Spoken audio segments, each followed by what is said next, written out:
Hello, beautiful people. How are you today? I would like to welcome you to another exclusive video with Laurel Aston. I would like to thank everyone for all of your support and reposting the videos and sharing them. The response has been incredible considering the quality of the last videos. I know they were hard to hear, but understand that we did the best that we could, considering the equipment that we had, and it was over the phone. A lot of things have actually happened to a lot of the companies and organizations that we did expose in the last videos. People have been really great and really supportive. Again, I'd like to thank everyone for supporting Laurel and me and my videos. First of all, I'd like to talk about this particular video. We're going to cover some questions that we covered in the other videos, and hopefully people will be able to hear things much clearer. The sounds that you hear in the background faintly are binaural frequencies. These frequencies I actually live on because I'm consistently being targeted by microwave weapons, by government trained shills living around me, parking their cars near me, because if you know about microwave weapons, every car can technically be outfitted with one because of Wi-Fi, because of satellite connection and targeted microwave beams. But I'm not going to go into that. Laurel is also a targeted individual. They have done numerous things to her and her animals, like putting microchips in her, like putting microchips in her animals for tracking, for microwave experimentation. The list goes on and on. So I would like to thank Laurel for being here in C.I.A. I've been actually going through a lot of things and being targeted, and I've made a few videos about what has been going on in C.I.A. that is a heavily Masonic, Freemason area. Pretty much the whole entire island is, and I strongly believe it's just used by the cartel and the CIA for smuggling money, women, and kids. But I won't get into that. I've gotten into that with my other videos.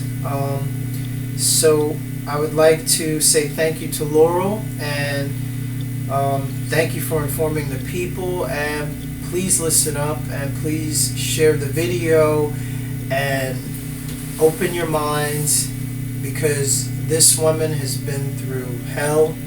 They have tried to kill her. They took her as a child. She has been through horrific, just gruesome torture, and she's still here with us today to actually tell about it, which is a miracle. So please open your ears, open your minds, open your hearts, and listen to what this woman is telling you, because they are trying to stop her. They're trying to kill her. They're trying to make her look like she is going to die of natural death. This is why they have targeted her with microwave weapons and continuously try to poison her or break into her room or her apartment and poison her food, etc. We are talking about the Central Intelligence Agency that was started by the Skull and Bones Freemasons, which started the NSA, the CIA, DARPA, and as of November 2013, the CIA and the American Army were listed on the terrorist list for the UN, because Iran requested it because of the acts that they've been carrying out in the Middle East. So, on that note, here's Laurel Aston, an ex-CIA operative, very well trained, highly intelligent. So open your ears. Here's Laurel. I'd like to say thank you again for being here today. Hi Dean, how are you? I'm fine. So, is there anything that you would like to tell the public about whatever you feel like saying before we start the interview? Well, I'm going to do my best with the interview tonight. I'm a little under the weather. Yeah, I've got a touch of a migraine, so I'm going to do my best.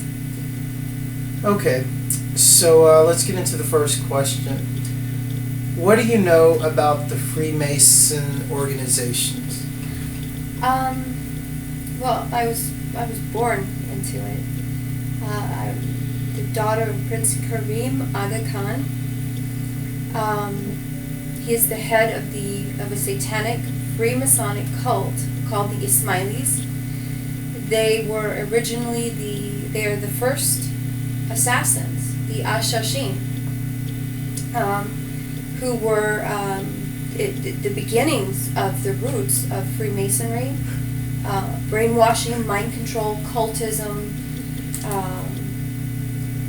and using drugs and brainwashing to create mind-controlled, fearless, disposable assassins. I was born into it.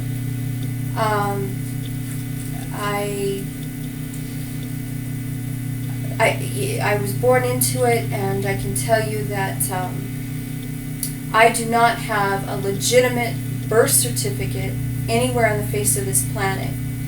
I've testified in the Supreme Court in Judge Stanley Green's chambers against doctors on CIA payrolls who were used to torture and mutilate me medically, surgically mutilate me and try to kill me, to shut me up. And from there, a very expensive investigation was launched on me, on my behalf, by Judge Stanley Green's chambers, to determine if I was who I said I was. And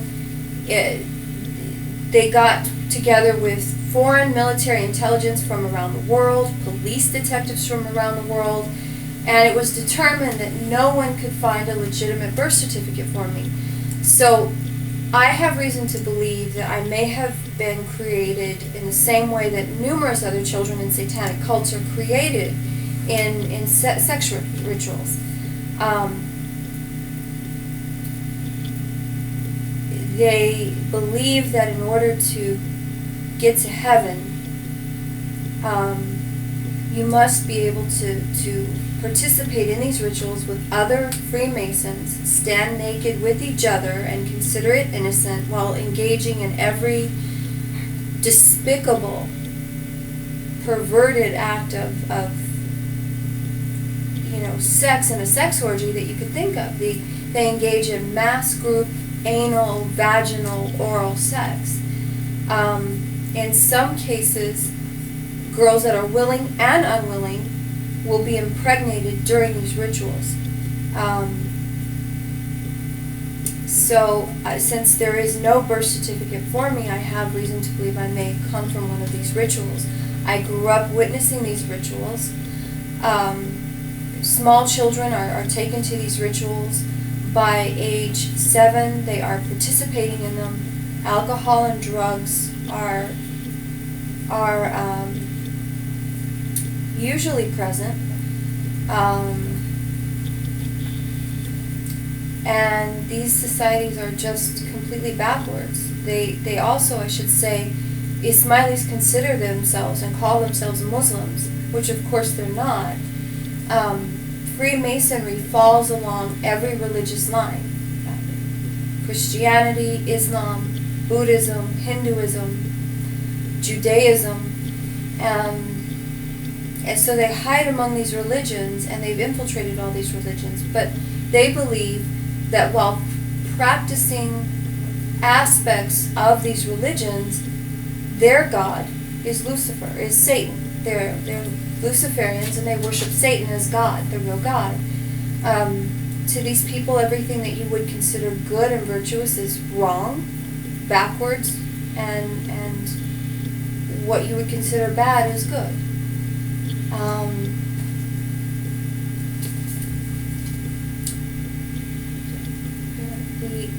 every president that has held office has been a high-level Freemason. Bush, who was involved with my programming as a child, Clinton, who was a pedophile, child rapist, and now Barry Soetoro, Barack Obama, who was a Kenyan-born CIA op from a long line of Freemasons, are all involved in Masonry.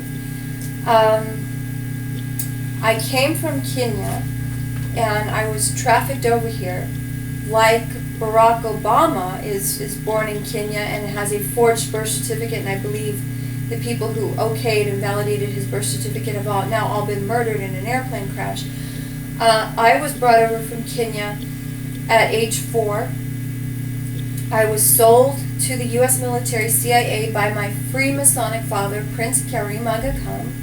He made a deal with them, like many of these families do. Osama bin Laden's family, all of the richest, most powerful families in the world hail from these occult bloodlines. And they do make deals, and they do sell children. And I was sold. Sometimes older children can be sold by families like Osama bin Laden because they're rejecting the family's occult ways. They're rejecting Satanism, and the punishment is mind-controlled slavery. And they're sold to the U.S. military, CIA, or they can be sold to Russia. Osama bin Laden was also sold to the CIA at age 12, and the front story was he was attending in a boarding school in America. I was sold and trafficked over to America and given to 2 violently insane pedophiles in Naval Intel CIA who are now in prison, Wiley Duke Nichols and Carol Jean Starkey Nichols, for child trafficking, sex slavery, and breeding children. And the birth certificate read as if they were my biological parents, although I looked nothing like them and didn't speak English at that time. Child trafficking is a part of the Freemasonic religion. They believe themselves to be gods.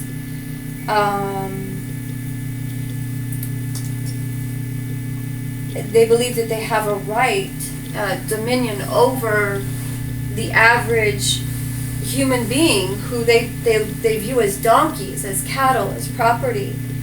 They have a right to enslave you. They have a right to traffic children, to breed them as if they were cattle or dogs. Repeatedly, I mean, I've seen little girls bred repeatedly until their little bodies just gave completely out. And typically, I would say the first rape baby drives these girls insane. They believe that they have a right to conduct satanic ritual abuse, brainwashing, and mind control on children and human beings in order to enslave them and use them as slaves and strip them of all their assets and earnings over the course of their entire life.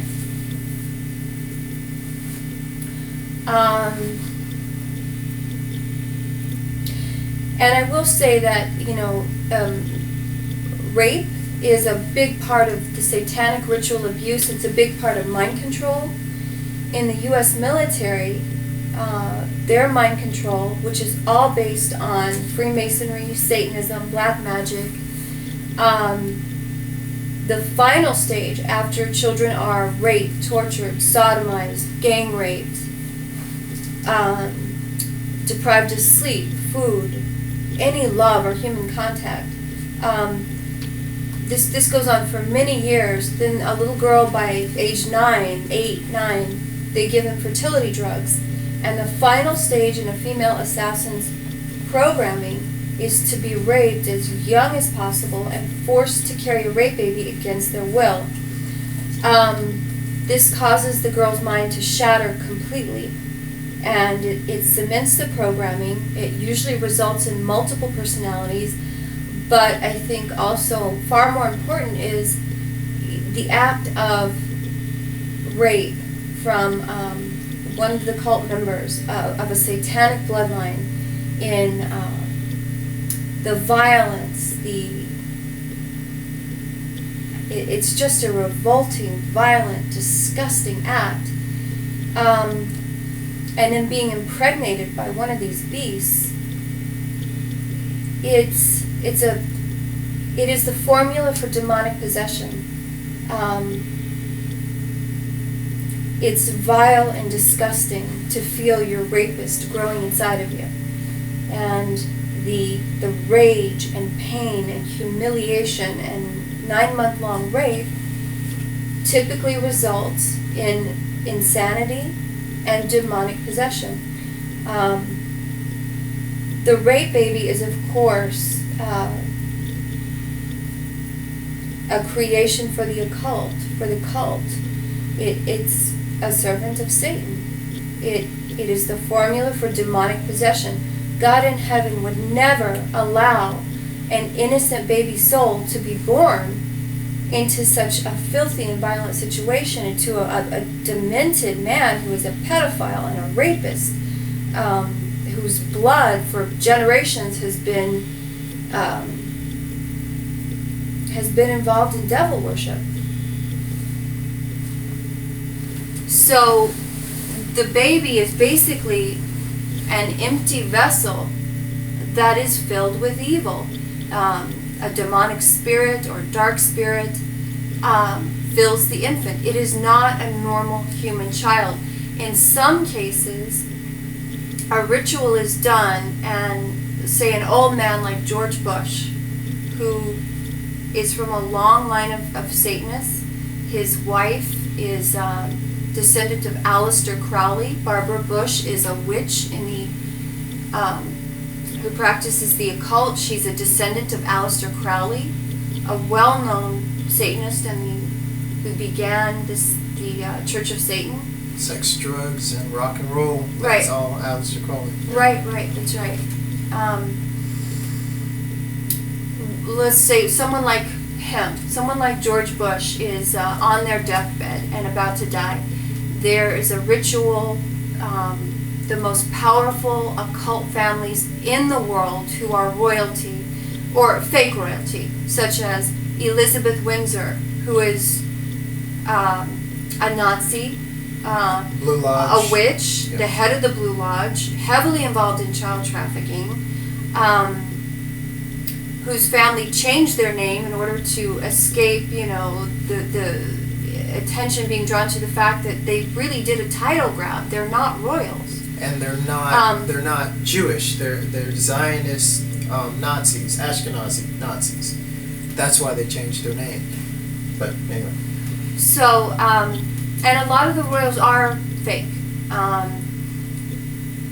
The King of Italy, there's another fraud. He's a raging homosexual. He's the head of with the Vatican, heads the P2 Lodge in Italy.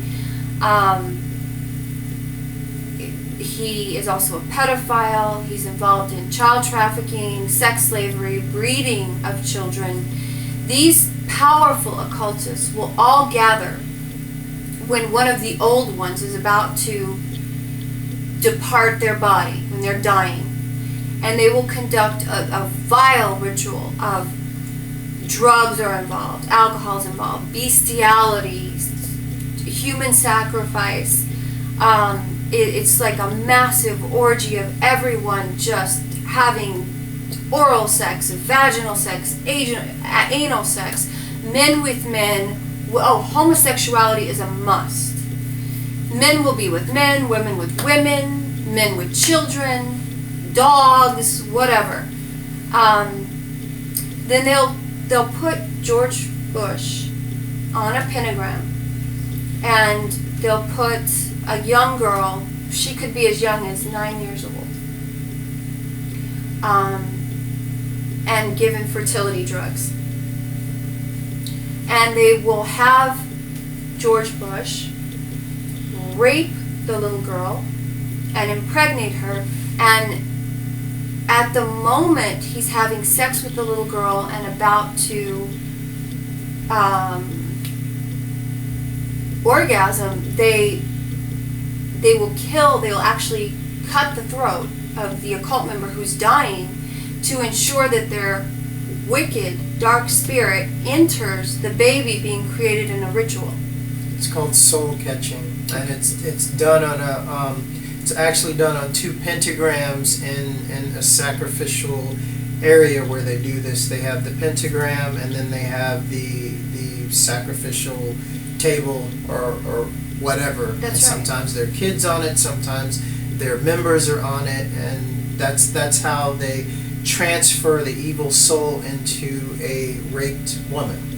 Well, I mean, raped woman. Or child. It's rarely a raped woman. In the occult, they feel that the essence is so much stronger in children that they start giving these little girls fertility drugs at age 9. I was 11 years old when I was forced to have a rape baby against my will.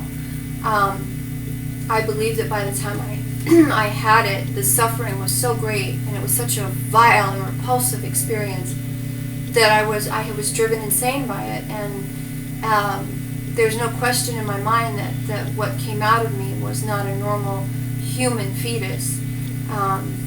It was just clearly a creation of Satan. I mean, I think that we all have heard, there's a very famous story going around of the 9-year-old girl who was raped at age 8 in Mexico City and gave birth to a rape baby by age 9. And the people around her, doctors, nurses, social workers, her supposedly ignorant poor mother, are saying, oh no, she's okay, she doesn't even know what happened to her.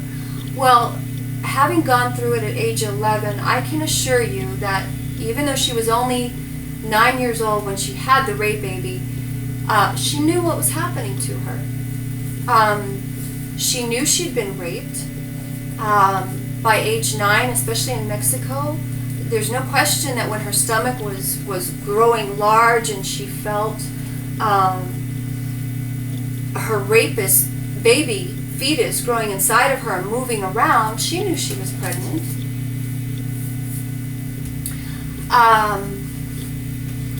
And what I have to wonder is who are these people that made a decision to force an 8-year-old girl to have a rape pregnancy? It could easily have killed her. She's far too young. So typically a child born to a 9-year-old girl, she was 8 years old when she was raped and impregnated, would have all kinds of issues. Down syndrome, mental retardation, among other things. It's not normal. Pregnancy is meant for women, not children. It could easily have killed her.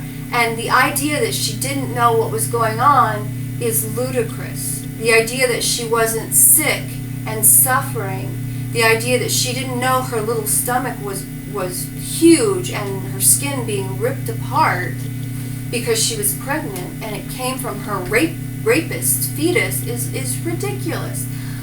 I went through it, and they were trying to lie to me and tell me that I had gas from being bulimic.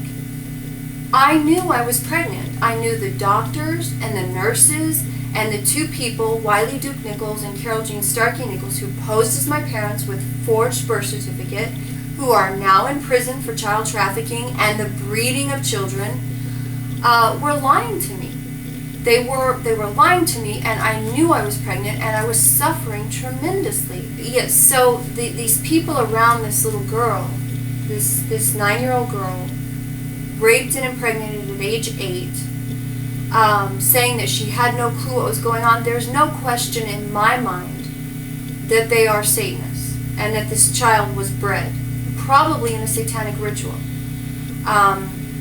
It's not always done in a ritual. In some satanic cults, fertility cults, the little girls are just raped by any of the men that want to have sex with them, and pregnancy results. But it can be an actual ritual that takes place with a structure and a format, with all of the Satanists, in one of the satanic circle fire rituals. It just doesn't make any sense. This little girl's stomach was growing. She was sick, vomiting. Her hair's falling out. She knows she was raped. She now knows that she has to go to the doctor all the time. And her stomach is becoming huge, and she feels her rapist fetus growing inside of her. Her little stomach and skin is being ripped apart. Of course she knew what was happening. And I actually had some people in the NYPD talk to me about this, and I would say that there are honest cops in the NYPD who are looking into this incident. And, you know, they made a valid point. They said, you know, she, as a woman and as someone who's been through it, she brings up things we don't think about. Of course that little girl knew what was going on. And I asked them, I said, have you ever seen a child who's been forced to give birth to a rape baby? It is a physically repulsive, vile, ugly, and unholy sight. I mean, their little body has been ripped to shreds. They're short and they're tiny and they have the voice of children and the face of children, but they have the body of an old woman. You know, I mean, it's just loose hanging skin and stretch marks, and they're too young for pregnancy. I mean, to have even survived it is not necessarily a blessing, because they're never the same again. The whole idea is to not only keep the satanic bloodlines going and provide a vessel for evil, but also to ensure that the child's mind has been so destroyed that she will never be able to break free from the satanic cult. So, I mean, the fact that this child even survived is a miracle. But I can assure you that every time this little girl gets dressed or takes a bath and looks at her body, she knows what's happened to her. And I would say that this little 9-year-old girl in Mexico has got to be insane at this point. From what I understand, not only did they force her to have the rape baby, but they brought it home. So she's now being forced to cohabitate in a tiny house with her rapist, rape baby. I have known a large number of little girls that this has happened to besides myself, and in most cases they typically are bred more than once. They go completely insane. Some of them just become so possessed with evil that they take their place in the cult, and they'll do this to other children. When they grow up, they will then perpetrate this on children. And a lot of these occult children are not really children. You know, as we were talking about earlier, they're created in a ritual. And an old soul from, you know, somebody amazingly evil like George Bush will enter this baby, and from the minute they are born, they are taught, this is who you are. This is your heritage. And they are taught satanic rituals. Incantations. They're taught about their past, who they were, past lives. Well, this is why they carry on the rituals, because they've been doing this for generations and generations and passing these demonic souls into young kids, from all the way from Hitler to Aleister Crowley. They all died, got killed in these sacrificial transference rituals into young children. This is what they do. That's right. So they're really not children. I mean, they're not innocent children. When I was a child, Wiley Duke Nichols and his ex-wife, Carol Jean Starkey Nichols, the two perps, violently insane Satanists who posed as my parents in Naval Intel CIA, who are in prison, had 2 biological children. And it should also be pointed out that Carol Jean Starkey Nichols and her entire family are descendants of the German Nazis who were secreted over to America and placed into these U.S. military programs involved in psychological warfare, brainwashing, medical experiments, mind control, MK Ultra, paperclip.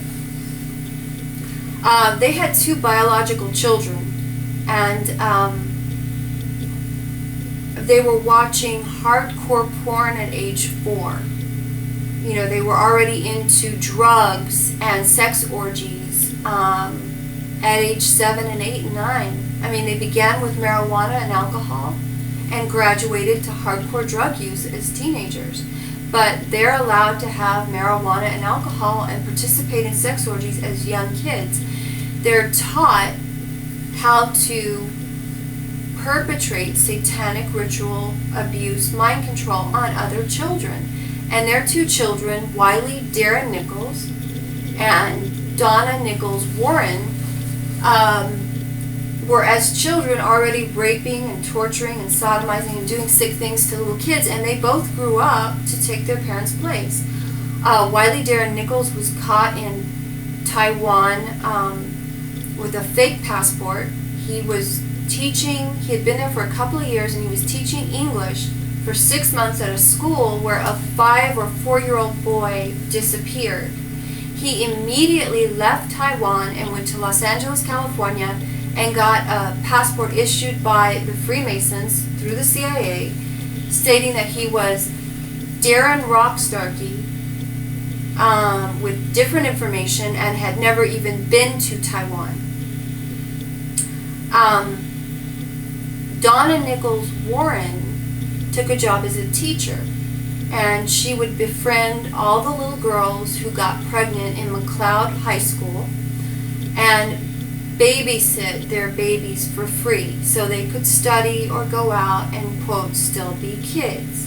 And of course what she was doing was performing SRA on them, which includes a horrific form of rape and anal rape called digital anal rape on these babies. And she was fired from a school in Dallas for inappropriate behavior with children. The principal told her, look, we don't want to fight you with your attorney. We will just terminate you now, and you won't get your insurance or pay during the summer, but we won't say anything so to hinder you from getting a job if you just go and don't fight this. She was terminated for inappropriate behavior with children. She took a job at McLeod School, which is all run by Freemasons. McLeod is where Brad Pitt's entire family lives. He's actually from Shawnee, Oklahoma. I think it's reported that he's from Missouri. He's not. And a lot of big rituals actually take place in McLeod, Shawnee, Oklahoma, and McAlester, Oklahoma is a point of interest. And the Pope, George Bush, Clinton, Pavarotti, the biggest Satanists in the world traveled to McAlester, Oklahoma, which is a little one-horse town for these major occult satanic rituals. So Donna Nichols Warren took a job at McLeod because it was an occult community. Everyone there is a Freemason, and the head of the high school, I think his name was Lee Todd, was a high-level Freemason. And he was made aware through human rights groups and myself who Donna Nichols Warren was and what she was doing, and he did nothing.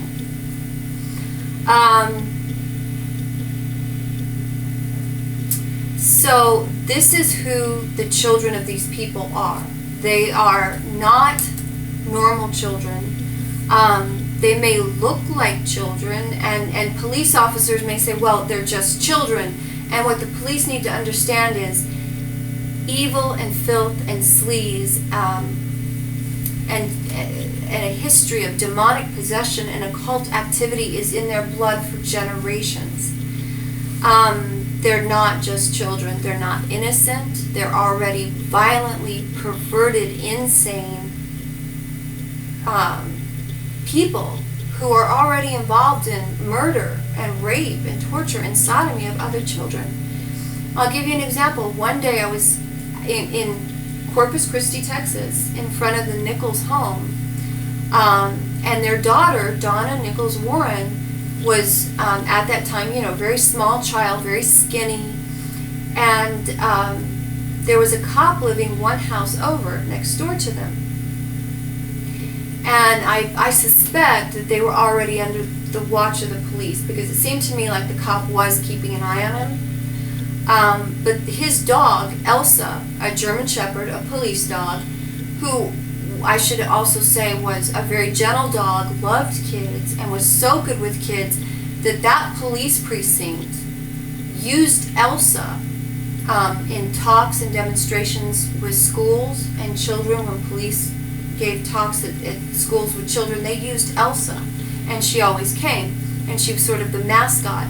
So for Elsa to literally break free from her police officer handler, she lived in his home, and run down the street and knock Donna down and bite her, was really out of character. And when people say, oh, animals are unpredictable, no, they're not.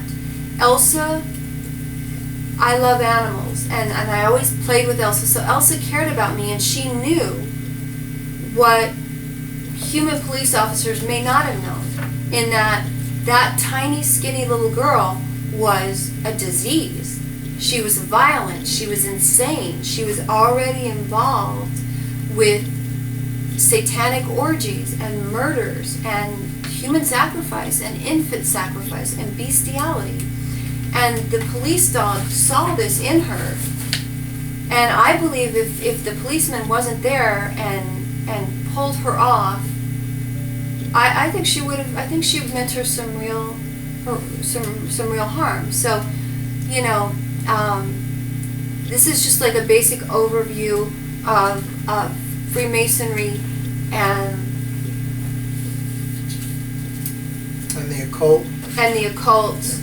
And I just think it's just so important that you realize this is generational. And as long as they are allowed to have children, and those children are not numbered and kept in a system as at least some type of sex offender, this will never end. They're not normal children.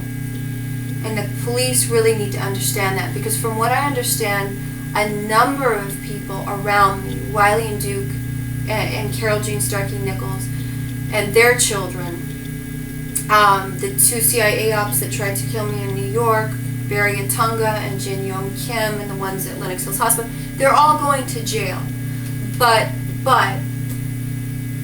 a lot of these people had children, and unless the children are dealt with, if they're put into a system in foster care, or adopted and given other names and not tracked, this never ends. It is generational, and those kids are not normal, and they never will be, no matter who they're put with or what is done. And they have to be tracked. Okay, one thing I would like to point out is the operation called Project Montauk, that is in Montauk, New York.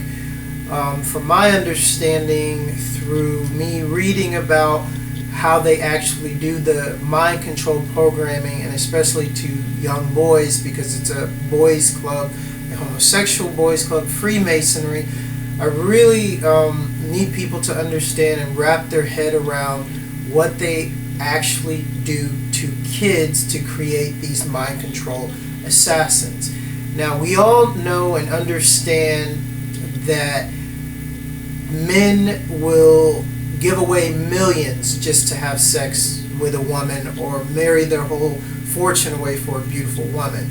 And ultimately that is because they like a boy toy or whatever, but it's about a sexual need, an orgasm. And the Nazis working for the United States, they got relocated here in the United States around Texas, NASA, New York, San Antonio, Corpus Christi, underground bases. All of them practice what I'm about to explain to you. Now, specifically the male organ, there's a way to make a male have a consistent orgasm.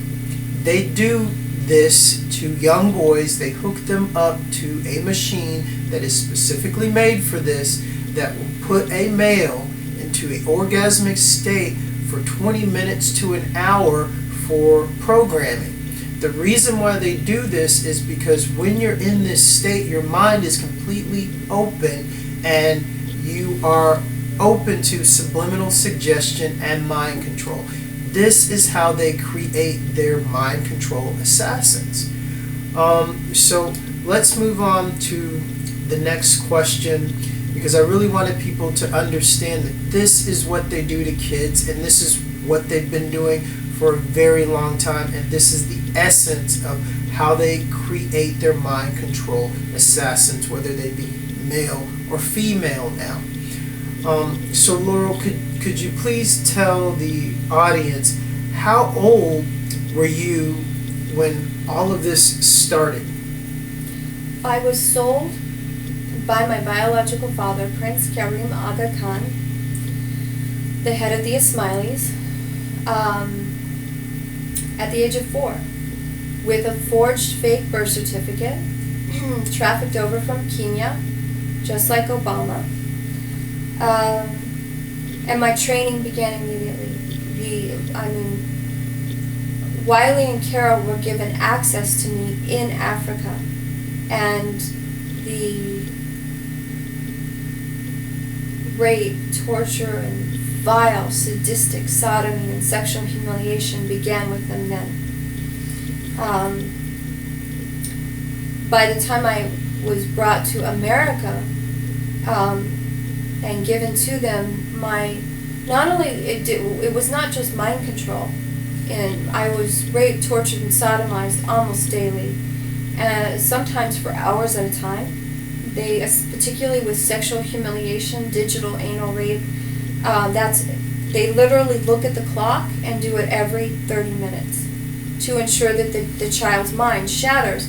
Incidentally, Carol Jean Starkey Nichols used this formula on her own children. Her son, Wiley Darren Nichols, is an assassin. He's an op.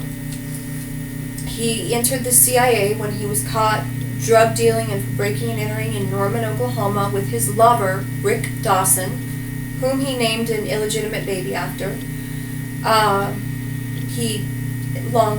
That's another story. He's a homosexual, but he married a lesbian in Taiwan, and they created a baby, and he named it after his male lover, Dawson.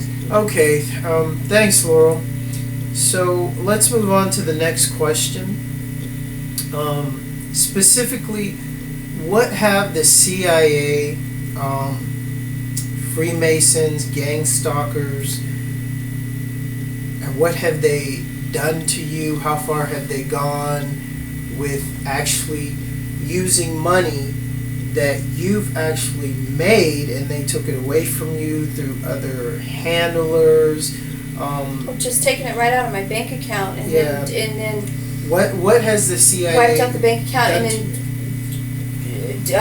wiped out all the records, and this has been proven by police. First of all, I was sold at age 4, and my life was constant, nonstop torture and rape, sexual humiliation, drugging, electric shock. Partially because the people around me are insane. Insanity is the prelude to devil worship. A sane mind does not accept Satan. And partially because these things are necessary to continually shatter. So this is why it's called satanic ritual abuse. You must continually shatter the mind and psyche and self-esteem of a child or human being to keep them brainwashed and under mind control and unable to think about how to break free. A child can't, but as soon as a child gets old enough, under immense suffering, they're going to start thinking about how to escape, and that's where the mind control comes in. I have had my life risked. I started as a child soldier at age 6. I was a child assassin and op. I was also a child sex slave. I've had my life risked repeatedly. I was used with high-level pedophiles, and when they have sex with children, like the operative that I was, it's videotaped, and then they can be blackmailed. They can wind up losing their fortune. If they're in politics, their vote is controlled. etc. I was used for breeding purposes because I have extraordinary genes. I became a doctor of Chinese medicine at the age of 7 and was used in the military. One of my covers was as a cardiologist, and I was used in neurology and in the research they're doing on mind control and Stargate. And that is part of, I do know too much. I mean, I'm a political prisoner.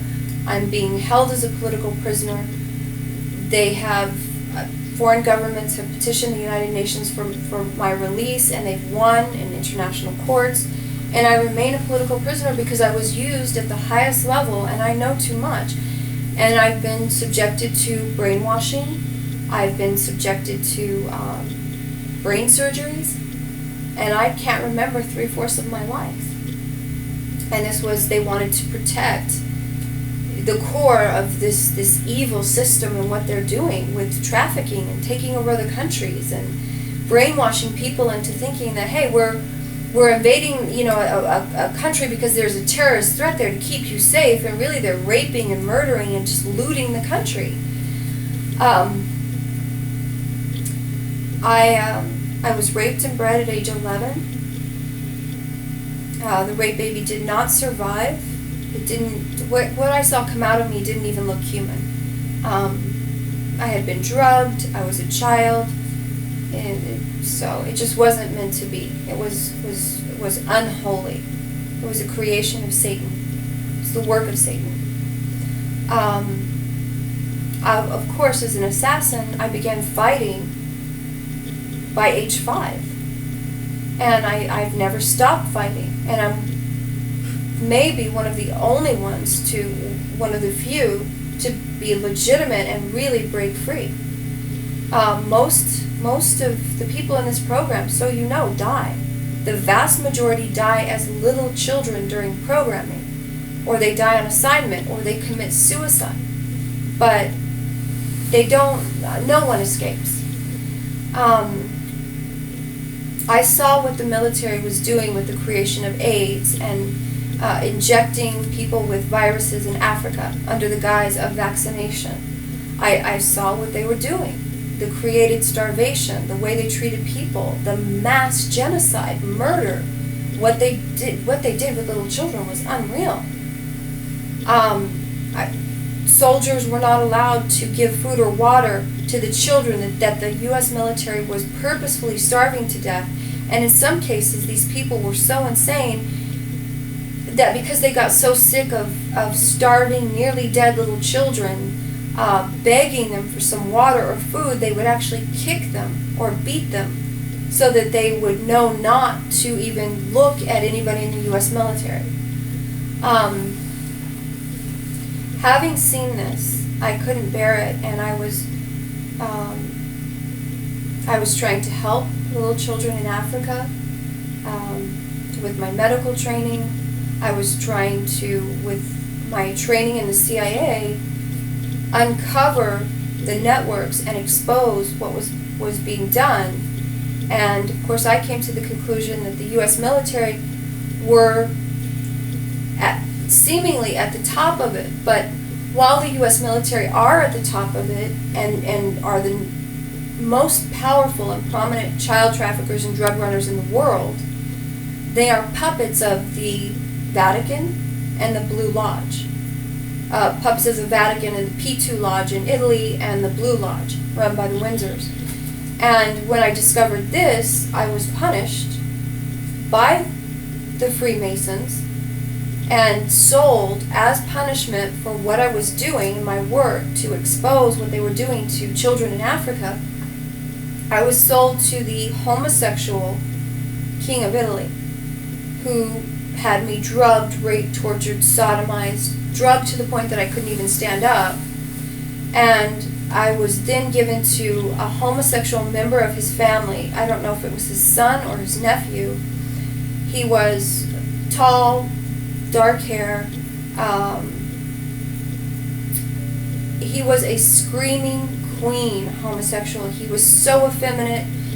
And I do, by the way, I do know that there is proof and there are witnesses and there are people who have spoken to police. So what I'm saying has been verified by detectives who have investigated my history. This man was so homosexual that no one buys the idea that I cooperated willingly in any way or that it was any type of relationship. As a matter of fact, I think what they tried to say it was a relationship and that it was my fault this homosexual rapist is dead as well as his spawn. And when it was determined that the man was a known homosexual in a long relationship with another man, then they said, oh, well, she did it for money, which doesn't make sense because I was born the daughter of rumored to be the richest man in the world, Prince Karim Aga Khan, and had access to all the riches in the world through the military, through my assignments. I made multiple millions of dollars, and had numerous opportunity to be one of the richest people in the world. The idea that I went along with being raped by a homosexual to, you know, live in a big house in Italy and have money is ludicrous. I made millions, I commanded millions of dollars a job. The military could rent me for millions of dollars. I wouldn't have needed money. So, I mean, these are some of the things that were done to me. And they've been investigated, and of course the subterfuge and the lies didn't hold up. The homosexual was involved in this. He was had been with a man for many years. We had separate quarters.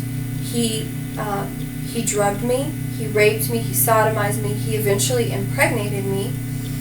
And he continued on with his male lover, his relationship, and with satanic orgies. The homosexual and his spawn are dead. Of course, they were, the whole thing was, it was a satanic nightmare. This is just some of what I've been through.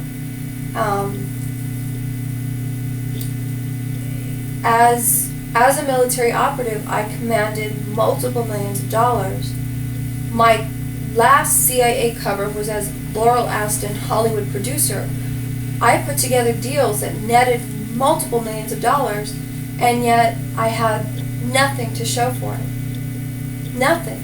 My accounts were wiped out, records were wiped out. I was left with no home. I couldn't get a job. They burned my ID. They burned the identity, Laurel Aston. So to this day, I am left with no way to work legally, cash a paycheck, or rent an apartment. So I live hand to mouth. I'm often hungry. If it's cold, I typically didn't have money for heat. I mean, this is the way I've lived since I escaped.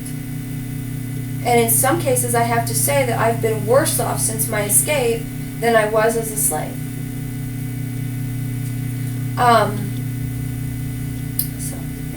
Yeah, this is how targeted individuals live. I'm not going to get into what they've done to me and my family and the horrific things that they've actually done to me, but I do know exactly what she's talking about, being a person to walk away from numerous offers of Freemasonry and in the music business. My stepbrother, who's also an assassin and works in the music business and is a policeman and is a Marine and a hitman. So I know exactly what she's talking about when I agreed not to play ball with them when everything looked like it was really about to take off, and they come to you and say, hey, you want to do this with us? And I say, no, I'm going to do my own thing. And next thing you know, I'm homeless, no food, my friends drop off. You really find out who your real friends are, which you really don't have any, and they pretty much just destroy everything you worked so hard for. This is what the CIA does. This is what the Nazis do to people that they classify as unfit, that represents a problem to them, and knows a little bit too much and refuses to sell their soul. So, Laurel, I'm just going to ask you, I asked you in the other videos, I'm going to ask you in this one, how many times have they tried to kill you? They've been trying to kill me since I was a child. Too many times to count, and as I can't remember 3/4 of my life, I'm sure God only knows what I can't remember.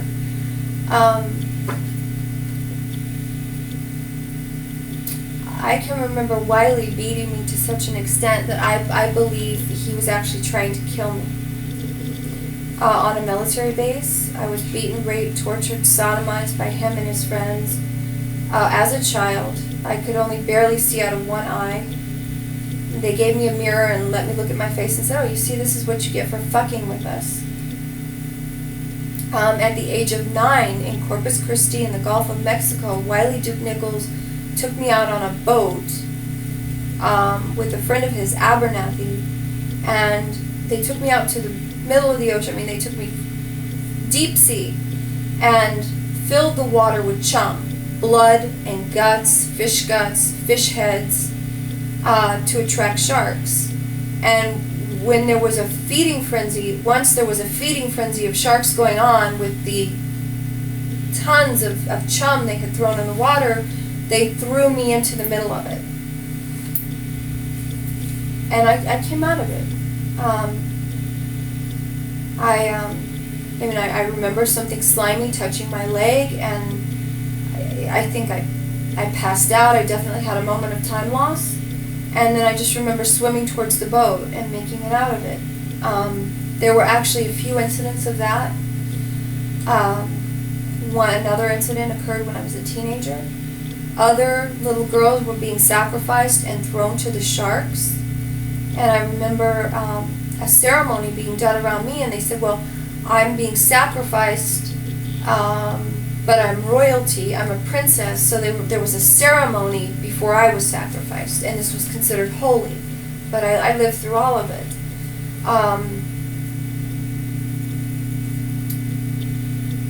There have been numerous assassination attempts, going with the ones I can prove. My car was run off a cliff in Auburn, California, approximately 7-8 years ago. There are police records. I was boxed in. I took a wrong turn and wound up going up into the mountains. It was very dark. I couldn't see. I knew it was a wrong turn. Then the car in front of me slowed down. The car in back of me sped up and boxed me in, and a truck ran me off the cliff.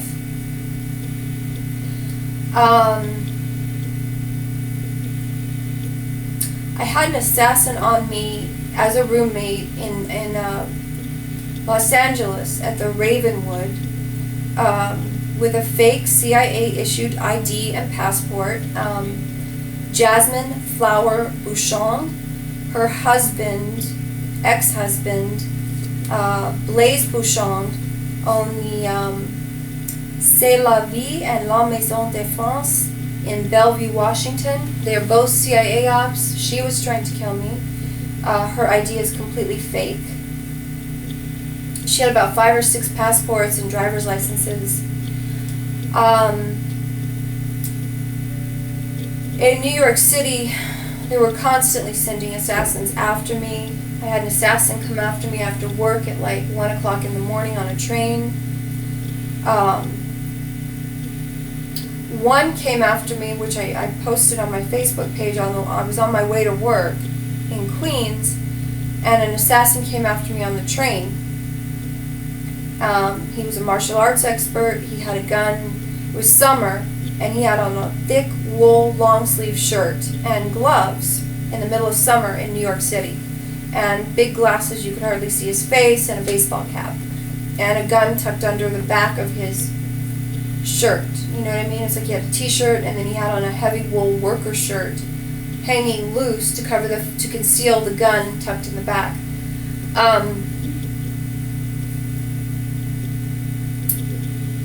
Carmen Grion, a CIA op working for the CIA's child trafficking cartel, set me up a few times to be murdered. She was paid, like Ted Gunderson and Senator John DeCamp were paid in the Franklin cover-up, to destroy the case and to ensure that George Bush and other high-level pedophiles walked away from a case in which over 97 children named them and described secret passages in the White House. Carmen Grion was paid to destroy my case, and it didn't go well. I was on to her. I was already talking to Judge Stanley Green about what I could do to replace her at this late stage, because I knew she had been bought off. He said it actually came out in court. Carmen Grion is actually facing the loss of her license and life in jail at this point. The first time she set me up at 450 or 460 Grand Concourse in a roommate situation in what police told me was the most dangerous building in the South Bronx. It was run and owned by the Bloods. And then she spread the word that I needed to rent a room because I was involved in some very sensitive work for the government, making it look like I was a Fed or DEA. I came home at midnight after working on a girl, paralyzed girl, Alyssa, and I got home around midnight, and some gang members were lined up across the stairs, shoulder to shoulder, ready to do battle with me. And I looked at him and I let him know, bring it, it's on. I gave him a very tough look, like I'm going to tear you apart.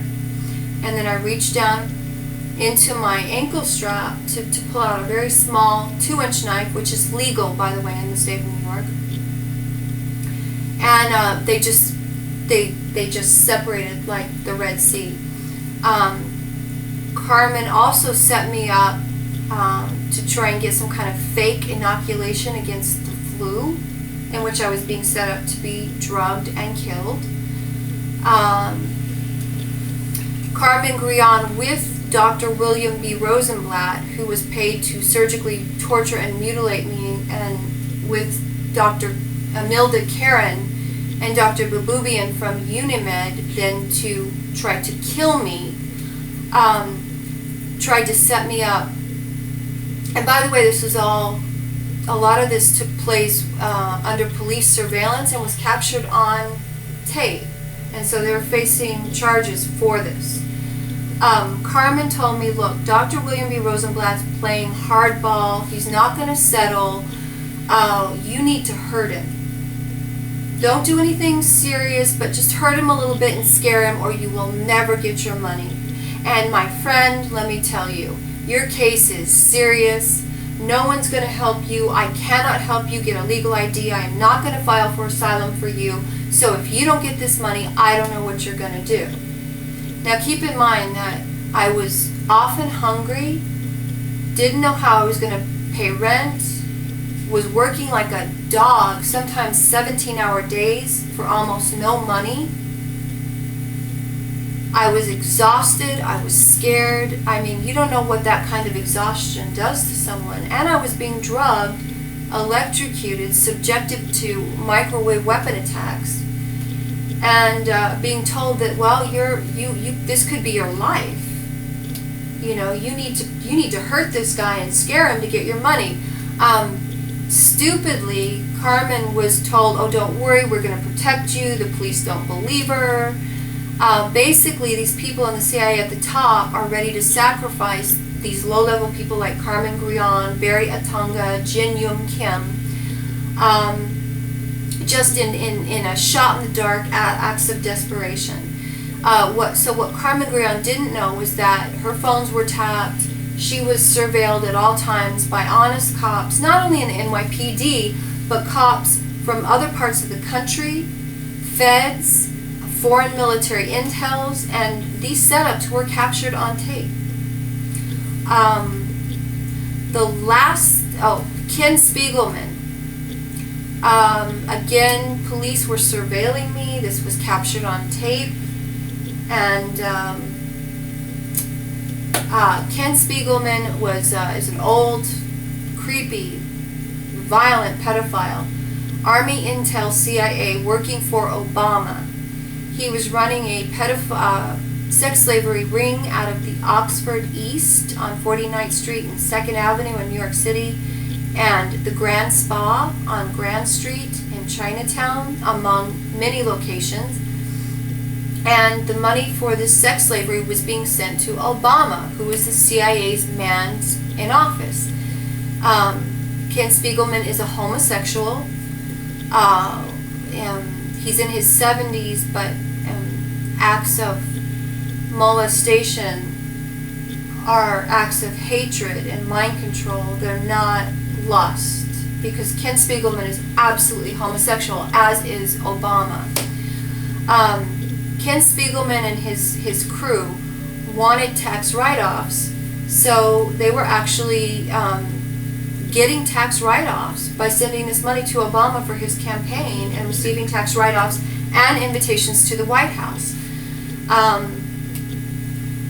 When Ken Spiegelman tried to run me over with his car, the police were surveilling me. I was being held captive by Ken Spiegelman at 71 Forest Range Road in Katona, New York.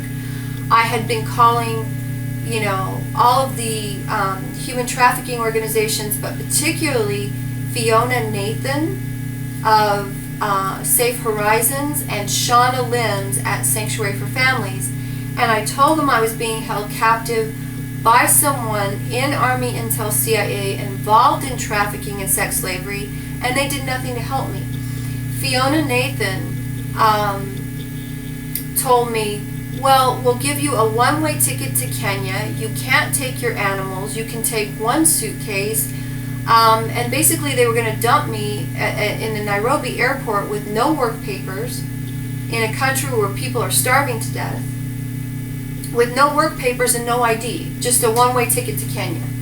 So I think, too, the idea was to terrify me into taking something like that, where I would be forced to abandon what little I had, abandon my animals who are my children, and get dumped in Nairobi with no work papers and starve to death. So, of course, these anti-trafficking groups are very much a part of it. And the police were aware of all this, so they had staked out Ken Spiegelman's house, and he tried to run me over with a car, and they got the whole thing on tape, which of course also greatly incriminated Fiona Nathan and Shauna Limbs and Carol Smolinski with ECPAT and GEMS. The last group I applied to was C.I.A. Now they're under police investigation. Some CIA operative, social worker, Shelley Branscombe, joined C.I.A. 2 weeks after I applied for asylum with them, and literally played games with my paperwork, lost papers, deleted forms, and gave me the runaround while people were trying to kill me. So now Shelley Branscombe is under a police investigation, as well she should be. But the good news is that the police got all this on tape and recorded, videotaped it, recorded phone conversations. The very last time, 2 months ago, that they put CIA operatives on me, I was working still at Lenox Hills PT and for one of their other companies, Greenstone Spa at 133rd Waters. Lenox Hills is on Lenox Hills PT, owned by CIA operatives in the occult, Eugene Sazonov and Elena Waxman, is on 82nd Street and 3rd Avenue. I was being paid cash off the books to work as a therapist because they were keeping me coming back in for sexual assault, electric shock, constant, unrelenting, severe mental abuse, and radiation.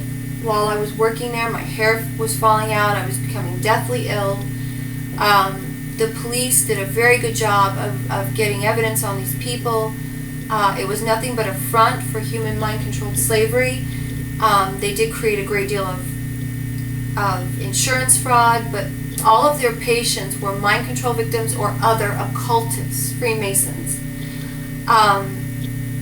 Then while I was working there, actually the police got them on tape saying, well, can't we just kill her?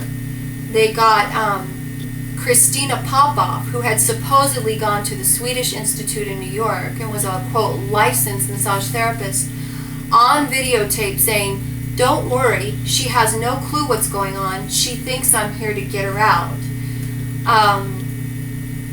They got Elena Waxman, Marjorie Teplitz, Rena Lang, Natasha, Dana, Lena Hathaway, Eugene Sazanoff, Jillian Minotaur on tape plotting to hopefully have me killed and make this whole thing go away. They got Natasha on tape saying, oh, thank God I quit. I got out of there just in time. And the cops were laughing like, oh yeah, like all she had to do was quit and the whole thing would go away. Lenox Hills Physical Therapy on 82nd Street was raided by uniformed police, and they went through their records and they were trying to determine their patient list, also through insurance records, because this was a network of people involved in mind control, human slavery, and child trafficking.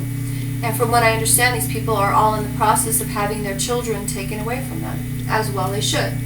Now, again, I would like to reiterate to the police, these kids must be tracked.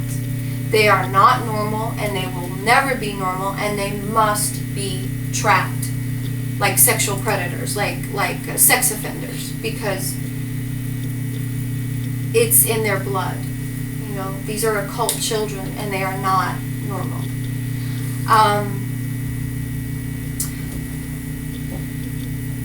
While I was working still at Lenox Hills, they also got them on tape saying some identified man on tape trying to calm Elena Waxman and Marjorie Teplitz down, saying, oh no, don't worry, nothing's going to happen, we've got you covered, she's not going to walk out of this, she's not getting out of this alive, we even have people in her house, and her house is a setup. I was set up at 148-06 85th Avenue in Jamaica Estate, Queens, Briarwood area, with the Ji Lee Hong. This woman also has multiple names, represented herself as the owner of the house, and there was a separate private apartment being rented. She is a Satanist. Her phone number contains the digit 666. Her entire family were devil worshippers in a cult. Police have determined that it was an occult area. When I moved there, a number of the realtors and real estate agents had 666 up on the signs, on license plates. My apartment was being broken into, and my two roommates, Jin Young Kim and Barry Atunga, are now proven CIA ops who were put in my house as roommates to assassinate me. Jin Young Kim claimed to work as a nurse at Edison LLC private hospital in Brooklyn. When I looked them up, there was a website. I called, she showed me her paychecks and pay stubs going back for a year. I called the number on the pay stubs for Edison LLC private hospital. I spoke to a supervisor. Oh, we couldn't live without Jin Young Kim. Of course, now the website is gone. There is a Edison Home Health Care, but there is no Edison private hospital. Jin Young Kim worked for the U.S. military base in Seoul, Korea as an armed guard, contracting with them through a South Korean security agency. Everything about her is a lie. Barry Atunga looks about 30. I was also told by people who were surveilling them that both Barry Atunga and Jin Young Kim were actually prostitutes and seemed to be having sex with a large number of people. Berriatunga looks 30, and was supposedly a 22-year-old college student who just got off the plane from Cameroon, Africa. Now, she looked 30, she sounded American, she spoke perfect English. No cop believed that she was 22 and just got here from Africa. While these two women were in my house, I fell deathly ill. My hair fell out, I became ghost white. I nearly passed out numerous times while out looking for another job. My animals fell ill, my animals were all vomiting, and Papito, my tiny, blind rescue chihuahua, died at Brooklyn Cares. Also, I woke up one morning and my stomach hurt, and I was trying to feel my stomach, and it hurt in my belly button, and I took a Q-tip with alcohol and ran it around in my belly button and came out with what I thought was a scab. And then upon closer inspection, I realized that it was a piece of white surgical gauze that was encrusted in blood. I had been injected through the stomach. So I would say that was the last time that they tried to kill me. Now, I would also like to say, they shot you in the head? I was shot in the head in another country. I've had my brain cut apart. I have horrific surgical incisions all over my head. I was forced through radiation. Lenox Hills PT, Eugene Sazanoff, Marjorie Tuplitz, and Elena Waxman were forcing me through radiation at Lenox Hills, hoping to erase my memory at the very least, if not kill me. I was told I just tried to escape America. Numerous foreign countries have petitioned international courts for my release. America continues to hold me while they try to kill me, while I starve to death, while I freeze to death in the winter. I tried to make it over the border, and police came to Border Patrol and said, you know, she has the respect of the NYPD, she's a straight arrow, she's a hard worker. They had a team, they had an army of CIA agents on her in New York, and she blew through all of them. And one of the men who tried to kill her in New York was working for Obama. Obama wants her dead. So that's the situation I'm dealing with now. Wow. So that is just really horrific, and I want you people to understand that are listening, two things. It's a blessing to be here, to be able to listen to her, and for her to share her information, and for all of you uneducated shills who are probably going to listen to this video because you have been put on her by the CIA. You're around me now, and you're around her, and specifically you have no idea what you've gotten into, and you will not be walking out of this no matter what they've told you, what they've paid you. Trust me, there's been numerous amount of people where they've paid way more money and wasted a lot more money on a lot more highly paid agents than you so-called shills around us now gang stalking us, whether you're working for the police, NSA, CIA. You really have no clue. Well, because they don't tell you the truth about anything. They don't tell you the truth about what you're doing. They just give you some money and give you some drugs and give you some orders, and off you go. They all do drugs. They all do drugs. Berriatunga was so high most of the time when she was living in my house that she couldn't stand up. Jin Young Kim told me, if you call the police on me, nothing's going to happen to me. I was working for the U.S. military base, and I'll just give them my incredible credentials, and they can contact my supervisor in the U.S. military base, Lieutenant Uberneck, and that's it. It's over. This is what they tell these arrogant, drugged out pieces of human garbage.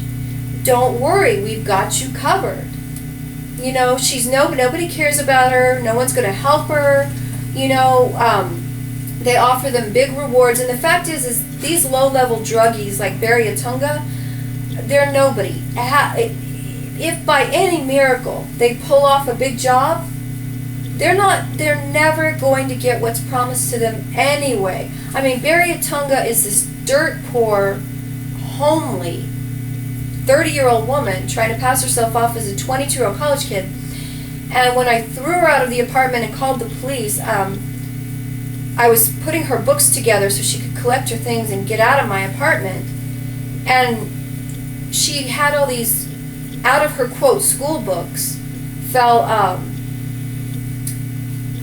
real estate magazines for multi-million-dollar properties on Park Avenue, pages that she had cut out about Louis Vuitton bags she wanted, jewelry, but I mean multi-million-dollar items. So for a dirt poor 22-year-old college student from Africa, this 30-year-old drug addict clearly expected to be coming into an obscene amount of money. And that was promised if she would off you. That's what they always promise you, the big pie in the sky. But one thing I learned from living in Romania is there's a saying in Romania, they will promise you the world and give you as little of it as possible. That's right. And that is exactly what they do. Once you have committed a murder for the CIA, and you're a drug, and then if you weren't a drug addict going in, maybe you're a pedophile, or they busted you for stealing a car or whatever, and they thought they saw something in you and they brought you in. Once you commit a murder, they got you. So whatever they promised you, you won't get it. But if you try to push too hard for what was promised, they'll just tell you, well, we'll bust you. You know, what you just did was murder. And we'll see to it that you go down for it. You're going to take what you're given.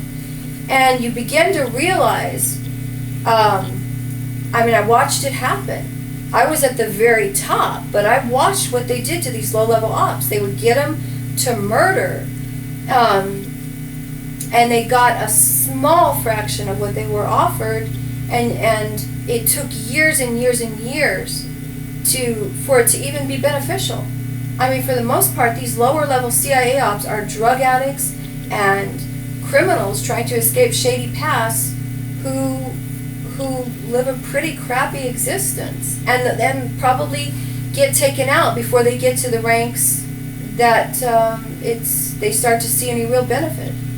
Yeah, another thing I would like to point out is a lot of these low-level shills that they continuously have around us, they promise them so many things. They say this and they say that, and they give them, the promise of the big pie in the sky, and keep them stringing along to run their little EEG machines targeted at us, to run their little microwave weapons targeted at us. And these things, if they get caught with them, they are highly illegal, because they are actually used to kill people, where the CIA call a soft kill. So in actuality, these people that are quote-unquote gang stalkers and have microwave weapons, they're the same type of assassins if they were to have a gun or come at you at a knife, but they do it at a distance and they do it over a period of time. This is what the CIA calls a soft kill or gang stalking. This is why they do it. Nevertheless, these people still are killers. That is the bottom line. And they promise these people big houses, the big pie in the sky. They give them drugs, they give them a little money, they buy them a place just to keep them going and to keep them around us. They don't have jobs. No. They never have a job. They're always home all the time. They're always home. They're always there, to turn on the microwave weapon or to turn on the EEG machine whenever you get home, so you're targeted with the microwave weapon. So for you agents that are new on me and spy, good luck. Laurel is an ex-CIA agent, but me myself, I have had many other agents in my life that have kept me alive, that I have seen actually kill other CIA agents in Romania. I have seen legionnaires take out many other highly trained million-dollar governmental assassins in front of me. Europe was off the hook. Now we're in Texas, which is it's a whole nother ball game, but it's the same deal. So let's move on to the next question. Laurel, can you tell us about some CIA front organizations in Hollywood and America, and exactly how they operate, what they do? Just share it with us, and hopefully this video will get out and shut down more of their organizations and black money that they just torture women and kids and Americans with. Well, Hollywood is a military operation. It's run by high-level Freemasons. Hollywood is a military CIA operation, and it's run like a military operation. There are checkpoints all over Sunset Boulevard, Pasadena, Malibu, and this is not because of drunk drivers. It's not because of all the celebrities and Hollywood stars who are all working for the CIA. It's because it is a military operation, and it's run like a military camp. It's a front for child trafficking, child pornography, sex slavery, human mind-controlled slavery. Big Hollywood stars are mind control victims or they're operatives, period, end of sentence. Producers are all working for the CIA. They use the rock stars to smuggle drugs and children, typically drugs, for money laundering, and a lot of these stars are assassins. Probably the world's best known case of a mind-controlled op, and her handler would be Beyonce, who was run by the same people in Naval Intel CIA that I was. Barry Gordon and Frank Harris, Ed Gay, who was played by Blair Underwood, and Jay-Z is her handler. This is a business, the music industry. Jay-Z is one of the most powerful men in the music industry, and he's a high-level Freemason. He's very much a homosexual. When he has sex with Beyonce, it's rape, torture, sodomy. The baby is not his. Rihanna is not a mind control slave. She is a willing operative run by Naval Intel CIA, the same people that ran me, Ed Gay / Blair Underwood, Barry Gordon, Frank Harris.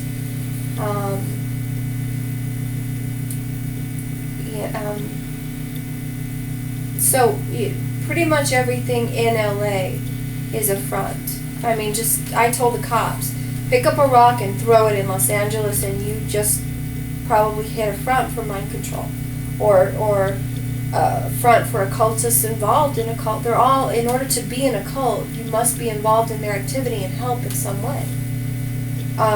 You do profit share, and the ones that have jobs and own businesses are probably the most protected. These operatives like Barry Tunga and Jin Yoon Kim and Carmen Grion are just sort of flying in the wind. In New York, Spa Lab, which closed, Chill, Park Avenue, Fronts for Mind-Controlled Slavery, for human trafficking. Lenox Hills Physical Therapy on 82nd Street. They also own Greenstone Spa, and they have 2 locations, another one on 77th Street. The Greenstone Spa is on 133rd Waters in Brooklyn. That is a front. They were committing insurance fraud, mass insurance fraud, with their friends who were all occultists, and all their patient list. Again, like Ken Spiegelman and his friends stupidly wanted tax write-offs, and there was a paperwork to prove their link with Obama. These people were committing insurance fraud, so a lot of these occultists involved in human slavery were getting free massages and, you know, helping these people keep this front up and running it through their insurance. So there are records.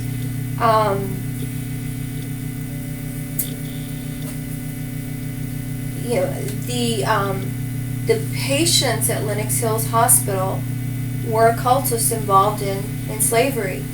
They would come in under the guise of getting therapy, and then they would rape, sexually assault, drug, electrocute, and commit satanic ritual abuse, horrific mental abuse on the other patients. I know you were telling me about one of the guys that was a handler of yours and how he brought in these women to the place where they would pick up all of their checks from the CIA, and they were all major actors. What was his name, and exactly what was he doing with the EEG machine? Oh, it was Barry Gordon. Well, Barry Gordon has had numerous names. He went by Bud Fox, Barry Brown. Supposedly he was born Angel Musakar. We have no way of knowing. His mother was supposedly Tilly Musakar. It seems it's possible that his mother was Tilly Musakar. He had a place on Holt owned by Louis Wolf, whose Austrian family were all involved with mind-controlled slavery. They kept apartments there on Holt, where it was part of an underground railroad for trafficking victims of sex slavery, and also big stars. One of the apartments on Holt, and yes, Louis Wolf and his mother were very much a part of it, was a programming apartment. And big stars like Halle Berry, Angelina Jolie, half the girls in Hollywood, Jamie Priestley, Shannon Elizabeth, these girls were brought there and laid on a mat and sexually assaulted, and they did the EEG type spectrum on them, and they were kept under and brainwashed. And the whole thing, particularly the sex part, was videotaped. And I would sometimes be called to help Barry Gordon with some music work, because there was music equipment around the place on Holt. It didn't look like an apartment. It was all computers, which were actually EEG spectrum machines, and music equipment. And I would be called there, and I would see some actress leaving, and one day, Barry Gordon said, "Oh, here, I want you to watch this tape," and it was two girls dancing for this Israeli billionaire. I think he's in diamonds and God only knows what else. He goes to Spago's. He used to go to Spago every Friday. He's well known. I can't think of his name, but he's very well known in Beverly Hills. And Barry Gordon was feeding this guy mind-controlled sex slaves. And then from there, all of a sudden, there were all these sex tapes on these girls, like Angelina Jolie, during their programming there in that apartment and on Holt, on a mattress on the floor. Wow. Well, that's really incredible. Recently, I watched this video on YouTube, and I will post the link under this video. It's a video by Darkchild, who is a major producer, produced hits by Beyonce, just to name a few people that he's worked with. Now, he made a video where he is exposing the ritual that goes on in Hollywood when you get to the $100,000, $500,000, $1 million mark of making films, and even in the music industry. Now, what he specifically says in this film is once you get to a certain level in the music industry in Hollywood, they come to you and they tell you, you do what we say or you don't do anything. And what they tell you to do, and when you agree with it, it is a homosexual act. For men, you are fucked in the ass by other men in Hollywood, well known, and someone from the porn industry. For women, they take it in the ass and then they're forced to do lesbian acts, and this is all recorded. So if they ever change their mind, they can release these films. Maybe when R. Kelly was making hits, but all of a sudden maybe R. Kelly wanted out, and then R. Kelly's tape is released where he's pissing on a 14-year-old girl. And then R. Kelly gets back in, and all of a sudden everybody forgets that R. Kelly pissed on a 14-year-old girl, and he makes a few more hits, and everybody's listening to his music again. So the video by Dark Child points out the homosexual ritual, how they don't care about women, how women are treated, how black people are treated, how Jay-Z, how Puff Daddy, how all these big black artists that everyone looks up to, if they're a big black artist, they took it in the ass to get there.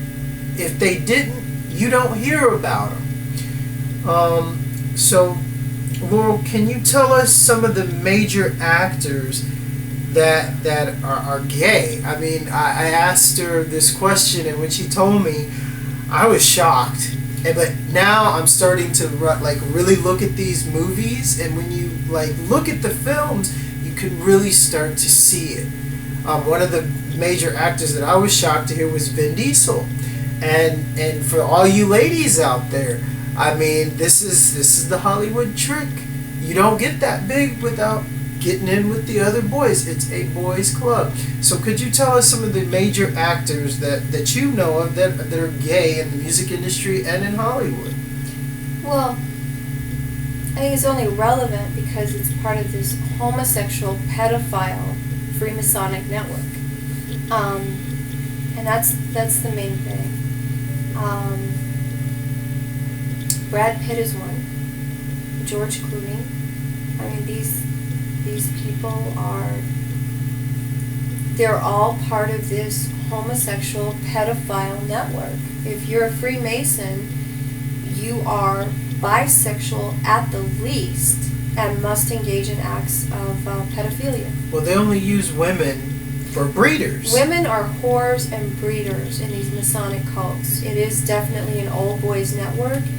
It is homosexually oriented, and the terrifying thing is that this homosexual pedophile network, it doesn't just run Hollywood and the U.S. military intelligence and CIA, it runs the Vatican. It runs the P2 Lodge. And ultimately the world. Yep. And this stems from the Knights Templars and the Jesuits being found out, exposed, burned at the stake, and they went underground and developed a plan to take over secretly. And they began taking over powerful, wealthy people, killing them, assuming their identities and their fortunes, until they had taken over the Vatican and taken over titles. Yep. And you can clearly see this now. We have the Pope right now. People are calling him the Black Pope. He's from Argentina. Now, we all know that the Nazis set shop up in Argentina way before they said, okay, we're done, we're going to come to America. They were already, functioning heavily in Argentina, and now we have a Pope that's Argentinian that I think it was the first 15 days after he became Pope, there began stories surfacing about him and pedophilia. The Pope before him stepped down because the People's Court, went after him for war crimes and pedophilia, him and the Queen. And rather than address it, he just stepped down, and here comes a new Pope, and he's now running this campaign that they're doing things to actually protect kids from pedophiles and all of this stuff. When all of these scandals keep surfacing out of the Vatican, and well, it just well, you know, wait. I'd like to say, yeah, they've made it. They've gotten a great deal of publicity and are constantly giving interviews about all the quote tough new laws they've passed against pedophilia, and then secretly in the fine print, which received no publicity, are the new laws that make it a crime punishable by prison to even name a priest in an act of pedophilia or any type of sex crime. So if you're in the Catholic Church, if you're an employee, if you're a priest, and you name a priest or anyone in the Catholic Church as a pedophile or engaging in any type of sex crime, they can automatically throw you in jail for it. It is also a crime to name a priest as a pedophile. So it's a catch-22 situation. Supposedly they're cracking down on it, but who's going to come forward and name a pedophile when they're going straight to prison for it? And another thing that most people don't realize is when these priests were getting found out and caught, all they would have to do is go to Vatican City, which has its own government, Its own laws, and they can't be prosecuted. So this new pope, there was plenty of evidence of him and pedophilia and all of these other things when he stepped up and the other pedophile popes stepped down, which the old pope won't leave Vatican City. He will be arrested. Now this new pope, they quickly just wash that away and everybody's like, oh, this is the great thing. But what people don't understand is these homosexual, pedophile, sadistic, Jesuit, satanic Freemasons are telling us, and people are going to these sick men saying, it is through me that you're going to get to God. What God are they talking about? That's what they don't tell you. And so many people believe the blonde-haired, blue-eyed lie of Jesus when there was no J in existence when even Constantine made the Church of Christ. And Constantine was a pagan. And the whole Catholicist church started from Constantine, which in a lot of religions they consider him a saint, but Constantine was a pagan, and he only did this because he was losing control of his people due to most of them, or half of them, starting to follow the teachings of the fish, of Yeshua. And so he combined paganism with the teachings of Yeshua and made the Church of Christianity. This is history. And so when you take a good look at what's going on right now, you can honestly say it never truthfully left paganism. If you celebrate Christmas, you're celebrating a pagan holiday way before they called it was the birth of Christ. It has nothing to do with Christ. The Christmas tree has nothing to do with Christ. It's Samhain. The Christmas presents have nothing to do with Christ. It is Samhain. All of this is paganism. If you don't know the story of Samhain, please research it and what he did to his brother's family because he was in love with his brother's wife. He chopped their heads off and put them under a pine tree. This is Christmas. And they say this is about the birth of Christ. It has nothing to do with him. And it never has. If you celebrate Easter, it's Esther, the Greek goddess. It's a fertility ceremony. It's a pagan holiday. It's also a ritual. Death of the god, birth of the goddess, change of the seasons. If you celebrate Halloween, that's a given. It's paganism. If you celebrate Thanksgiving, that is celebration of genocide of the Indian Aboriginal race. All of their holidays that they programmed and trained people to celebrate is all paganistic and sacrificial in what it is. So this video we talked a lot about microwave weapons, and you're going to see a lot of microwave weapon diagram and weaponry. So this is a question that I just want to clarify, and I want to ask Laurel because I just want to ask it straight because it's becoming a bigger subject amongst targeted individuals, and people are learning about microwave weapons, because microwave weapons were actually used in Vietnam. They were perfected in the base in San Antonio by the Nazis that were brought into the United States under Operation Paperclip.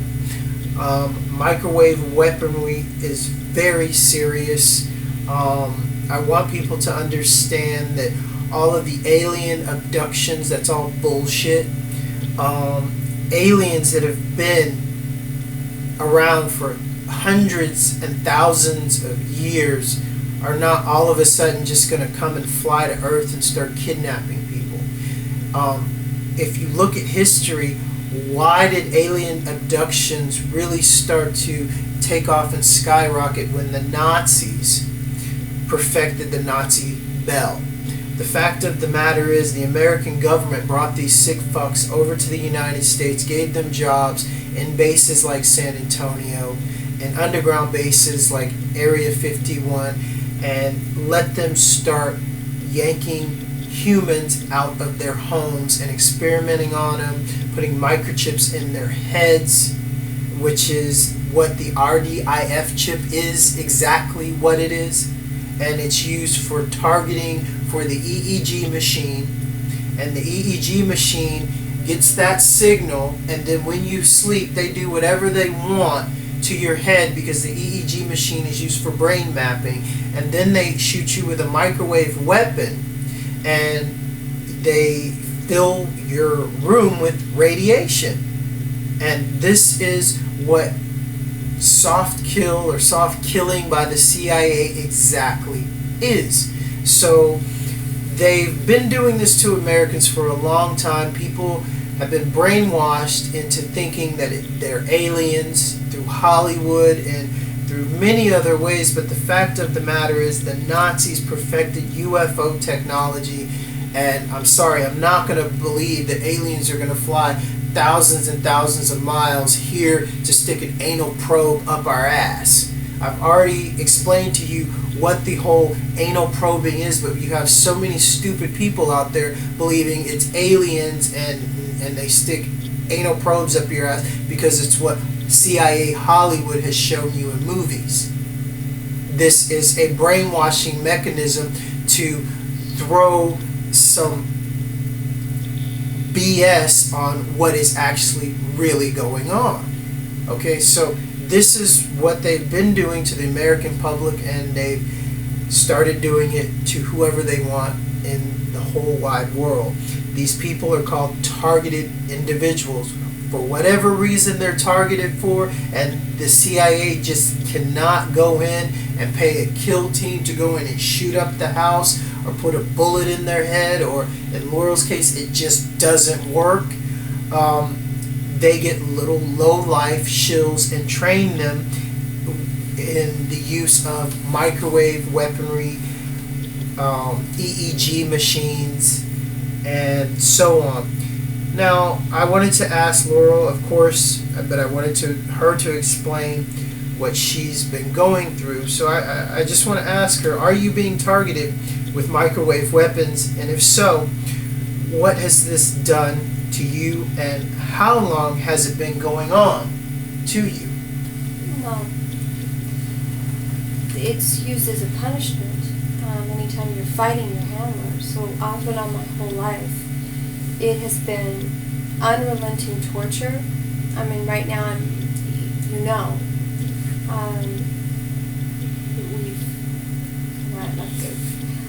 I'm sitting here fighting a migraine. I'm sick. I'm constantly targeted with microwave weapons.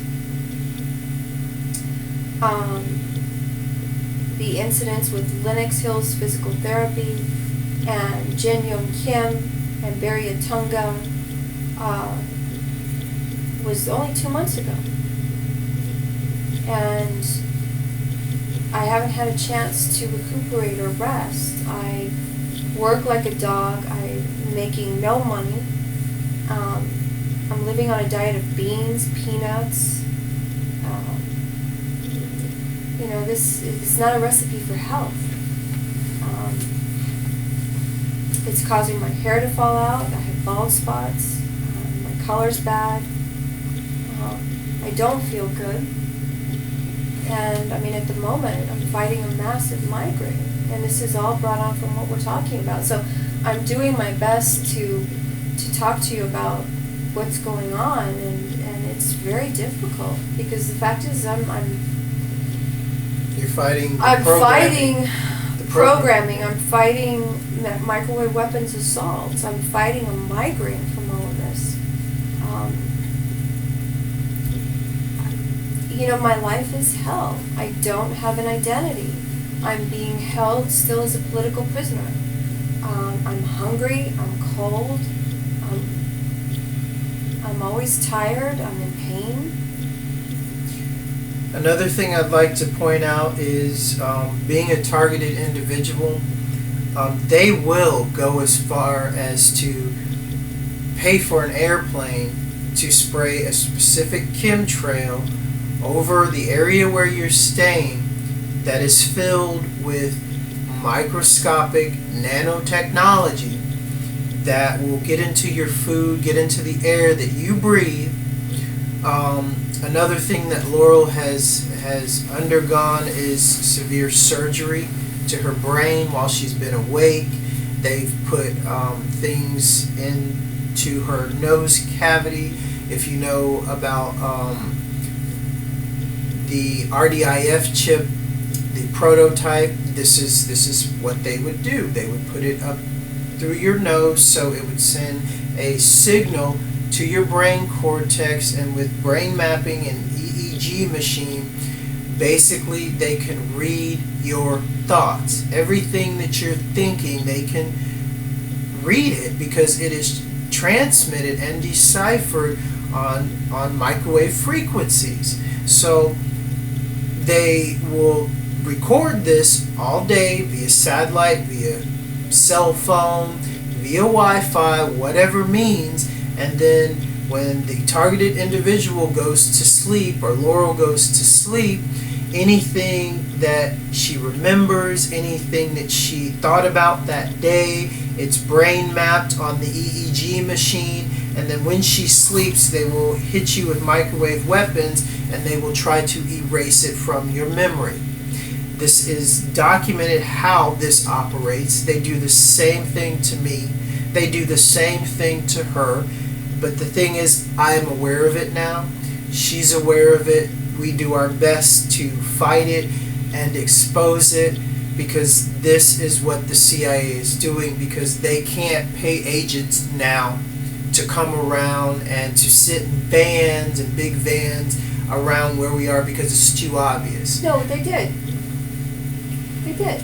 Well, not anymore. Well, they tried to, but it just doesn't work. And the police came and they've taken off. But there was someone sitting in a van right outside of my place 24/7, sitting. The windows were tinted, and anytime I went outside to walk the dogs, 7 o'clock, 9 o'clock, 11:30, midnight, they're sitting in the car with these tinted windows. Now I know that I saw police come by, and in one case I wrote one a ticket because they had dealer plates, and they left and haven't come back. Well, in my case, my upstairs neighbor, who's probably listening right now, he has an EEG machine. I specifically know, because I do specific things to block out frequencies at really late times in the middle of the night, and he will wake up and the machine will start making a sound. I can hear it, that it's not registering. My brain waves are not doing what he needs it to do, and he will get upset. You know, this is my upstairs neighbor. Then I have other videos on my YouTube where I showed you that, you know, there will be a guy parked right behind where I'm staying and have his car directly aimed at me and my apartment and my bedroom.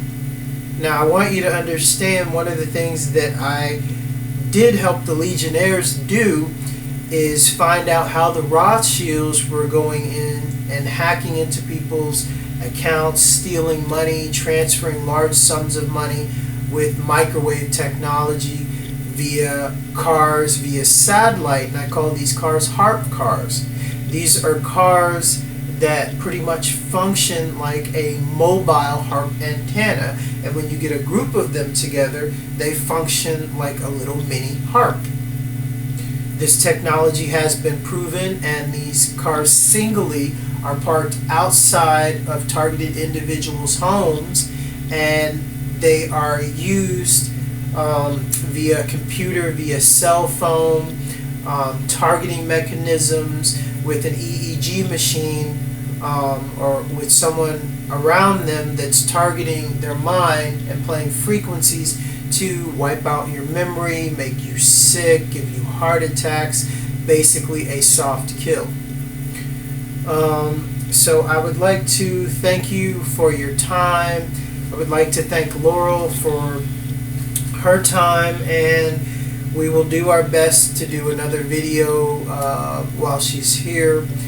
But again, you know, we're living a war every day, a silent, secret war. And from what this woman has been through, she's living proof of it. And if you don't understand what the CIA is doing, what the Freemasons are doing, what the Nazis have been doing, this is what they've been doing. These are the things that they don't want you to know. So thank you, Laurel, for your time. God bless you. Stay strong. And for all of you other targeted individuals out there, the same to you. Laurel, is there anything else that you would like to say to the public before we sign out? No, thank you very much, Zach. I would just hope that if there's anyone out there listening who could facilitate safe passage to Mexico, I would appreciate some help there. That's where I was trying to go when I was shut down at the border.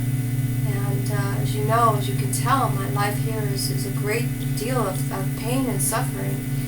And no one can live like this. So if there's anyone in the Mexican consulate who could facilitate safe passage to Mexico and asylum or work papers to work in Mexico, that would be a great deal of help. Okay, well, thank you, people. Stay blessed. Don't forget to visit the website Dismantle the Central Intelligence Agency on Facebook, or my other page, X-Formers, on Facebook, and my YouTube page, which this video is streaming on. Subscribe, tell your friends. It's all real. I talk about the things that nobody wants to talk about, the things that they don't want you to see, they don't want you to know, but it is what is going on. This is the secret silent war. Welcome to it. Stay blessed and stay strong. Peace.